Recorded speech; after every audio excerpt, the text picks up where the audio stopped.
stores have a limited supply of common household products, so many people have to go from store to store to store to stock up on what they need. Some people are using this time to work on home renovations and other projects, so they're rolling up their sleeves and getting to work. Aside from helping his parents, Danny wants to serve as an inspiration to other aspiring young barbers to not give up, because the only person that can stop you is yourself. Many have used this opportunity to dust off those running shoes, lace them up, and get fit.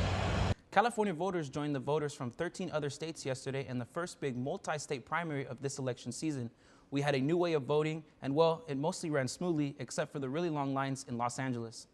Fresno is now a little greener thanks to Tree Fresno.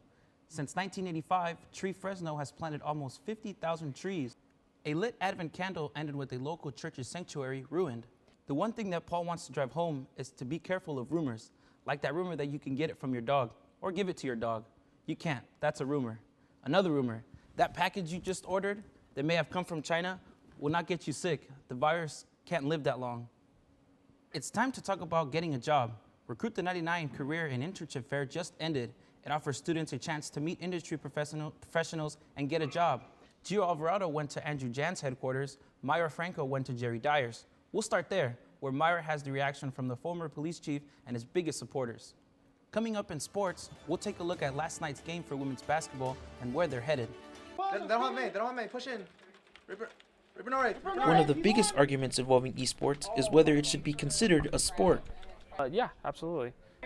And others would disagree. See, I would say, nah, it's not a sport.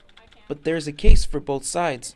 Sydney Rupert is an Overwatch competitor, and she says it's a sport.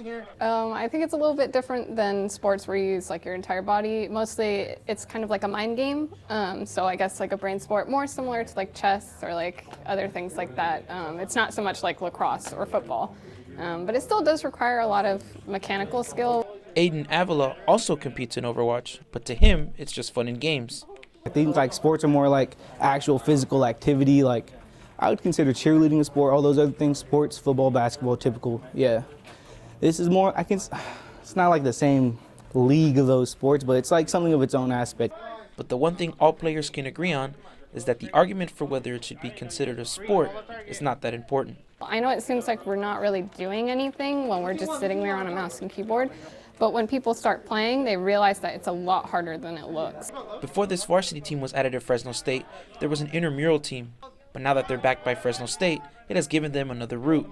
For Avila, who doesn't think esports is a sport, he's happy to benefit from it being a sport. So it's a whole lot different. So I think like it's benefit us and we could earn scholarships through that, you know? So not necessarily a waste of time if you use it wisely or find the right opportunities, I guess.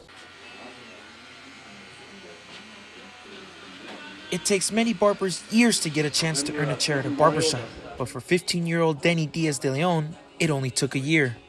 Well, my older brother, he's a Marine, so before he went and took off to Marine boot camp, you know, they're gonna shave his hair off anyways. So he just asked me if I could cut his hair, and I did it, and I enjoyed it, and I just, you know, kept at it, keep working, and eventually I ended up in a barbershop. The barbers that work alongside young Danny, like Jesus Godino and Jose Bustos, had been very impressed with his skills and work ethic. Honestly, he gets down. He's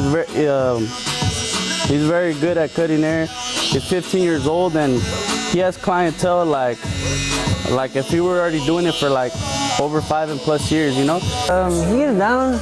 He works hard. He likes cutting hair. How I see. He's always here pretty late.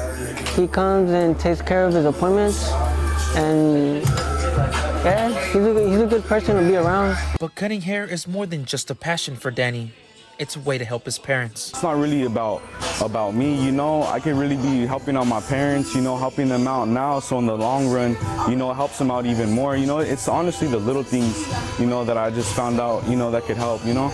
Aside from helping his parents, Danny wants to serve as an inspiration to other aspiring young barbers to not give up, because the only person that can stop you is yourself. Reporting from Headquarters Barbershop here in Sirius, California, this is Hector Mendoza for MCJ 124.